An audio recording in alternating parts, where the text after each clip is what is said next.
Bonjour et bienvenue pour un nouvel opus de Ball Don't Lie. On va parler bien sûr de la finale NBA, match 2.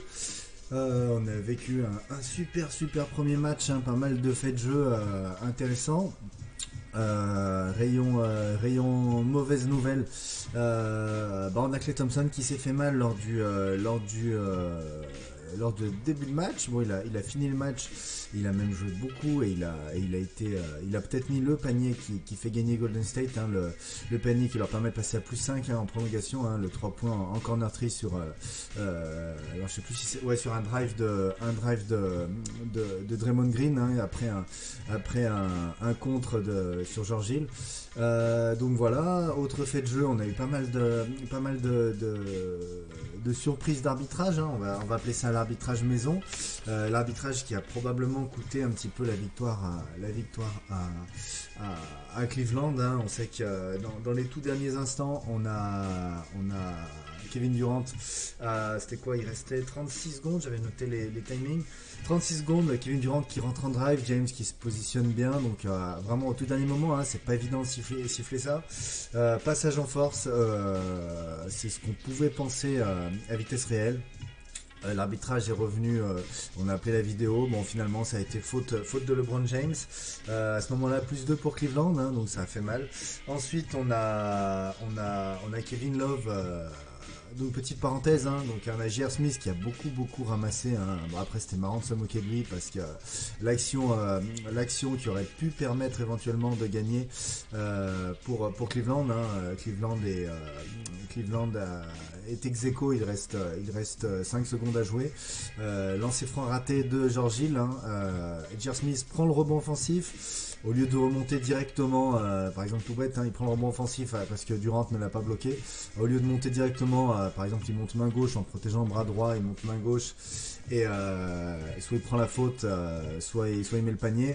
Et ben il ressort à 3 points. En ressortant, il a donné la balle à James tout seul en tête de raquette qui aurait probablement flingué le match vu sa forme. D'ailleurs Draymond Green a dit qu'à la place de J.R. Smith, il a donné la balle à LeBron.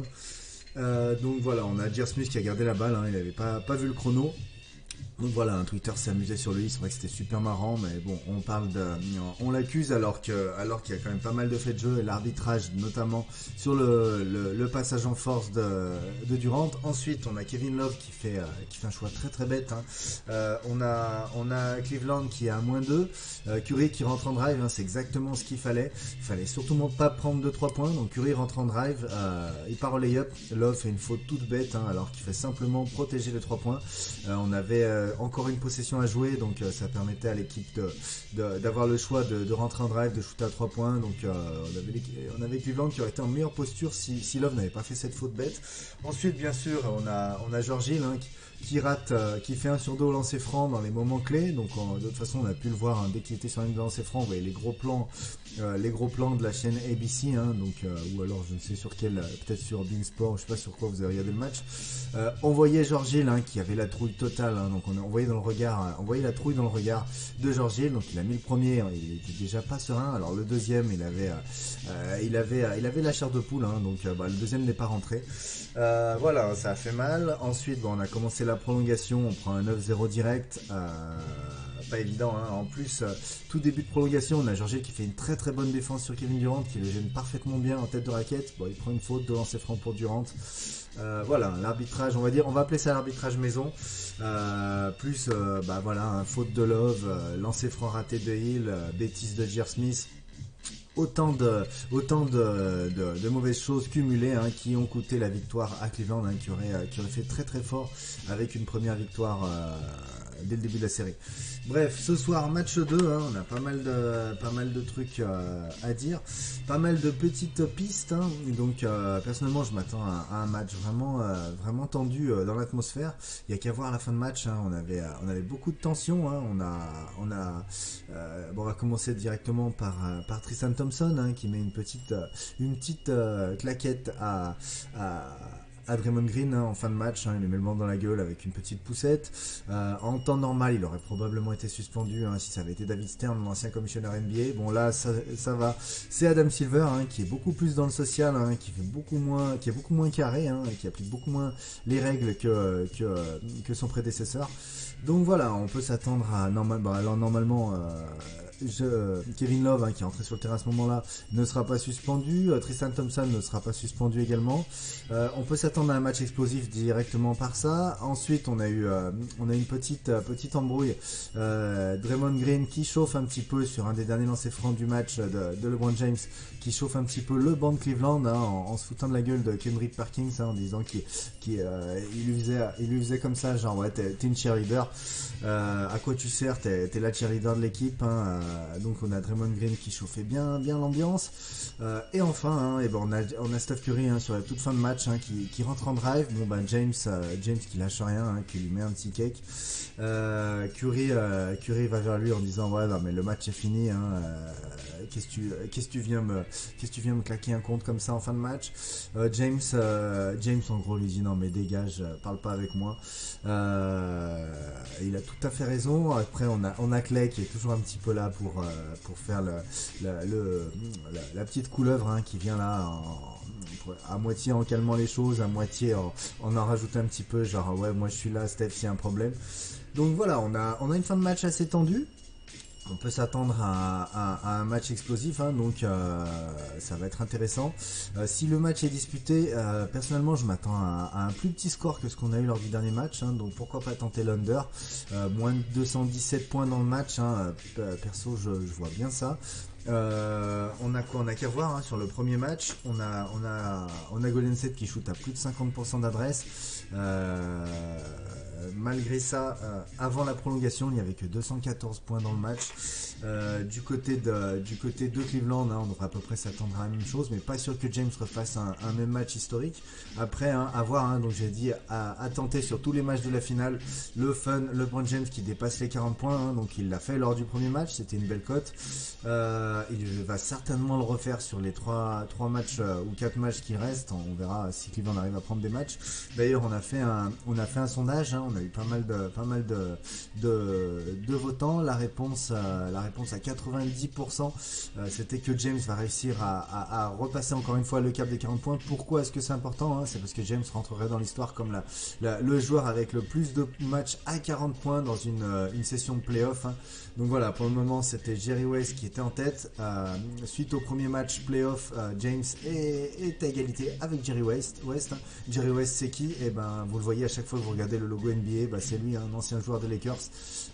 On l'appelait un Mister Logo, tout simplement parce que le logo a été pris sur une photo de lui en train de monter la balle.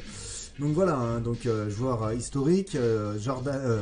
James a dépassé Jordan, il a égalité avec Jerry West, donc ce serait pas surprenant de le voir au moins refaire encore une fois cette perf. Le James à 40 points sur ce match, c'est du 2,25, entre 2,15 et 2,30 en fonction des bookmakers, que ce soit du TheBet, Unibet ou Winamax, c'est assez intéressant.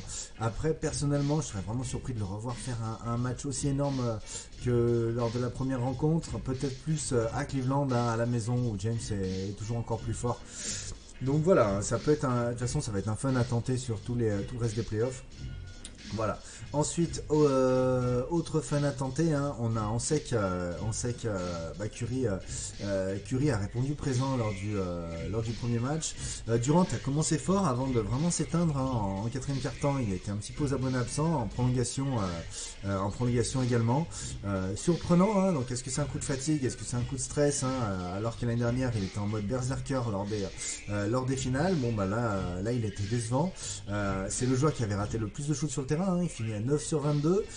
Est-ce qu'il arrive à se reprendre ce soir? Ça peut être la question, en sachant qu'on pouvait penser qu'il serait fatigué avec beaucoup de défense sur James, mais au final prolongation et quatrième quart-temps, les moments les plus importants, c'est pas lui qui défendait sur James, hein, parce qu'il y avait beaucoup déjà de toute façon, il y a beaucoup de rotation, hein, avec une équipe de Golden State qui coulisse beaucoup, et en plus, hein, on avait Cleveland qui ciblait, hein, presque à une action sur deux, hein, Stephen Curry qui défend très très mal, hein. Donc voilà, hein. D'ailleurs là-dessus on a eu une vidéo magnifique de Kobe Bryant, hein, donc il se fait analyste vidéo pour ESPN. Il a une série qu'on peut trouver sur Google, hein, ça s'appelle Detail, D-E-T-A-I-L, hein, détail. Il explique, hein, que Stephen Curry déjà a une très très mauvaise posture de défense, hein, tout simplement parce qu'il faut être sur la pointe des pieds et avoir tendance à être penché vers l'avant, hein, parce que à ce moment-là vous êtes l'agresseur. Le problème de Curry, hein, quand il défend, hein, c'est qu'il est toujours vachement sur les talons, hein, donc contrairement à l'agresseur, c'est l'agressé. On peut le voir face à James, hein, il subit beaucoup.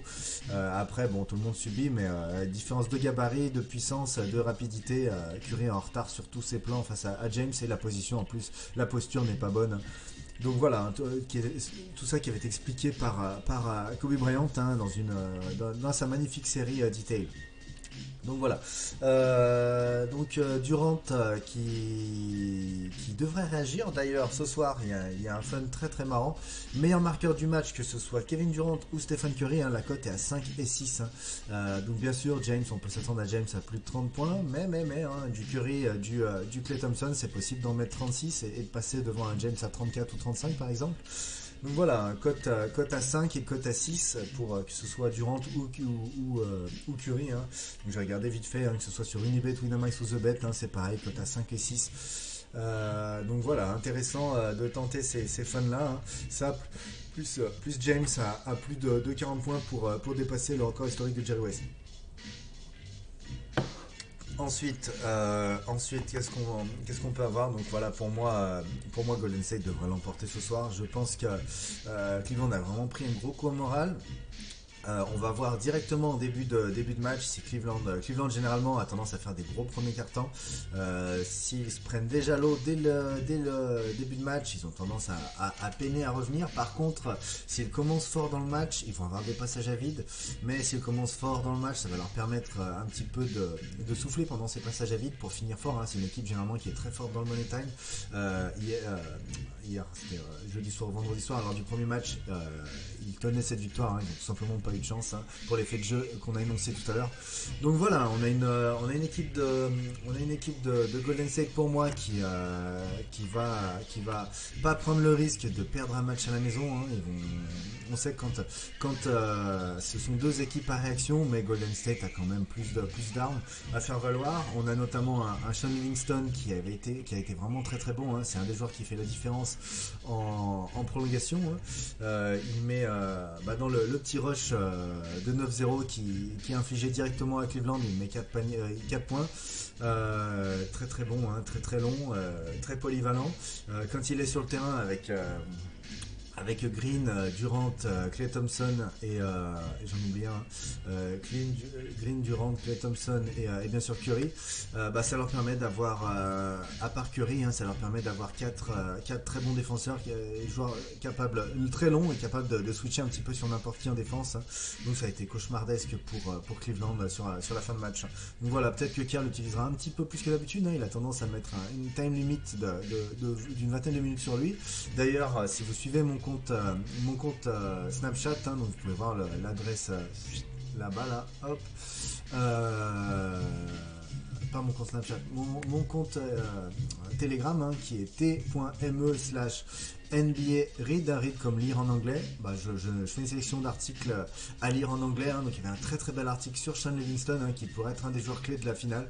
Donc voilà, on parle un petit peu de tout ça, hein. Ça a été fait par The Ringer, hein, un très très gros poids lourd américain du journalisme. Donc voilà, donc pour moi fun à tenter sur Durant et Curry en meilleur marqueur.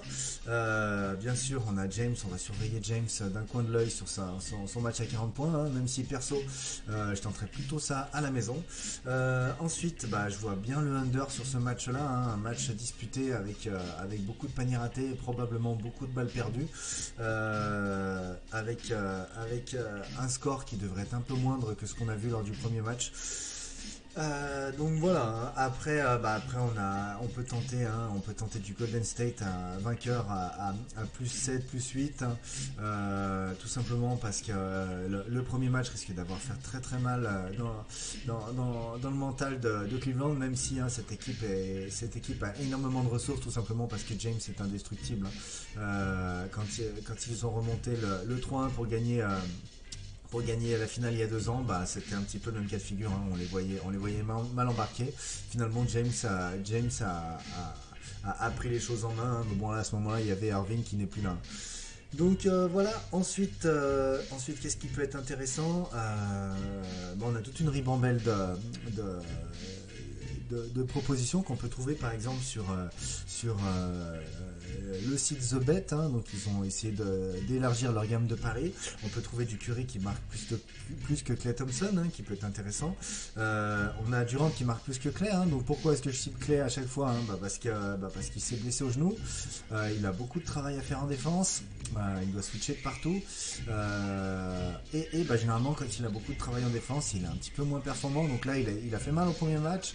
À voir s'il arrive à continuer aussi bien. Après, j'avais dit qu'il allait certainement être meilleur cette saison que l'an dernier, hein. L'année dernière, il avait fait une finale catastrophique. Là, il a été bon lors du premier match. Je pense qu'il va faire des meilleures finales que l'an dernier, hein. Donc là, déjà, il a bien commencé. À voir s'il arrive à tenir le rythme. On sait qu'il s'est fait bien mal au genou, une grosse torsion du genou. Après, il a pu finir le match, mais bon, c'est un petit peu comme tout lorsqu'on a une petite blessure ligamentaire, une entorse par exemple. Sur le coup, quand c'est chaud, on peut jouer. Le problème, c'est que le lendemain et le jour d'après, quand ça gonfle ou quand ça fait mal, après, c'est beaucoup plus dur. On joue avec plus de douleur qu'on avait lorsque c'était chaud, hein. Donc voilà, perso, c'est la seule chose qui me fait peur sur ce match, c'est l'état de santé de Klay Thompson. Parce que vu qu'on a Durant qui est un petit peu en dedans. On a certainement Curry qui devrait faire son match, hein. Comme je disais, il a toujours pas eu son titre de MVP des Finals, hein, donc c'est tout dans son intérêt de sortir une grosse série. En cas de victoire, il aura certainement les faveurs des journalistes pour lui filer le titre, hein. Donc voilà. Donc pop. Alors qu'est-ce qu'on a à voir? On a des concours. Voilà, on a deux concours ce soir, hein. On a 100 € à gagner sur votre compte Unibet, hein. Je poserai la question tout à l'heure, hein. Donc je vous la donne déjà, hein. Je la posterai tout à l'heure. Ce sera quel sera le cumul de points des Splash Brothers, hein, de Stephen Curry et Klay Thompson. Donc je posterai ça sur mon compte Twitter, ouais, c'est ça. Vous voyez là, hein, Dominique Rousse. Et enfin, on a déjà une autre question, hein. On a 50 € à gagner ce soir en plus des 100 € d'Unibet. 100 € c'est pour une personne, 50 € c'est pour 5 personnes. La question, elle est là, hein. Donc hop, ça arrive. Quel joueur ratera le plus de shoots ce soir, hein, le monocle, hein, qui sera le biglo du soir? Donc vous répondez à la suite de ce post, hein. On a déjà pas mal de réponses. Voilà, hein, vous avez les conditions à respecter. Il faut un compte The Bet. Si vous n'avez pas de compte The Bet ou pas de compte Unibet pour participer à ces jeux, vous trouvez ça sur mon site bold-don't live.com. Vous voyez les offres ici, hein. On a pour chaque match de la finale, on aura 10 € à gagner pour 5 personnes si vous répondez à ce jeu gratuit, hein, à une question. Et on a la même chose pour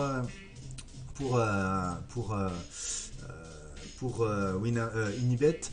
J'ai mis 1600 €, mais c'était au début, donc là on est à plus de 4000 € reversés à la communauté, donc ça devient très lourd. Ensuite, on a un truc très intéressant, hein.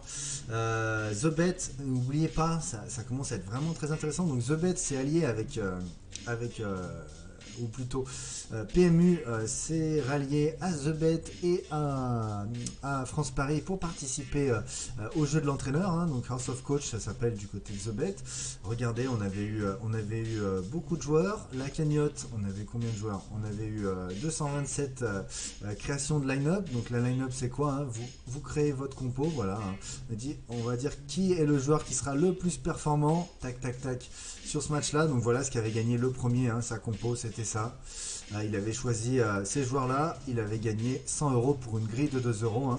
Donc voilà, on avait eu une dizaine d'ex-aequo en deuxième position, qui avait gagné 17 € avec une grille de 2 €. Et bah, le gagnant avait gagné 100 euros. Hein, donc bravo à lui, 100 euros pour une grille de 2 euros, hein, ça fait une cote à 50. Une cote à 50, hein, ça se passe pas tous les jours. Là en plus c'est fun, hein, vous avez simplement à faire votre compo, hein, du Curry, Thompson, James, Green, savoir qui est le joueur qui va être le plus performant. Voilà, ça se passe sur TheBet. C'est pareil, hein, si vous n'avez pas de compte, hein, sur mon site Ball Don't Lie. Et enfin, on va regarder une petite vidéo intéressante. Hein, ça va être une vidéo avec la voix de Kobe Bryant. Voilà, à quoi s'attendre pour lui. Que devrait faire Durant